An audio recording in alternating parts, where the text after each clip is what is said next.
நம்ம family trip எங்கேயா போகலான்ட்டு சரி பாண்டிச்சேரி வரைக்கும் கோயிலுக்கு போகலான்ட்டு போனோம். அதுக்கப்புறம் பார்த்தீங்கன்னா இது 2 காரு ஒரு ஸ்கூட்டி எடுத்துகிட்டு நம்மளும் போயாச்சு. சைடு லொக்கேஷன்லாம் சும்மா தரமாக இருக்கும் பார்த்துக்கோங்க. எங்கே இருக்குன்னு பார்த்தீங்கன்னா இது பாண்டிச்சேரி பார்டரில் தான் இருக்குது. நம்மளும் போக்குள்ள சரியான கூட்டமாக இருந்துச்சு. லொக்கேஷன் நோட் பண்ணி வச்சுக்கோங்க.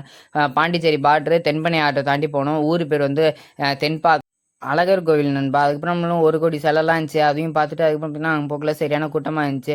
அதுக்கப்புறம் ஐடி எம்ப்ளாய்க்கு வேலை கிடைக்காம இருந்தால் அதுவும் பார்த்துக்கலாம். அதுக்கப்புறம் பார்த்தீங்கன்னா வீடு கட்டணும்னா உங்களுக்கு 2 மாடி 3 மாடி அதெல்லாம் இருந்துச்சு. அதுவும் நம்ம வீட்டில் ஒருத்தன் டாக்டர் படிச்சிருந்தான். சரி அவன் சிலையை அப்படியே வாங்கி அப்படியே படைச்சிட்டு அதுக்கப்புறம் பார்த்தீங்கன்னா சிலை செய்கிற இடமும் பக்கத்துலேயே இருந்துச்சு.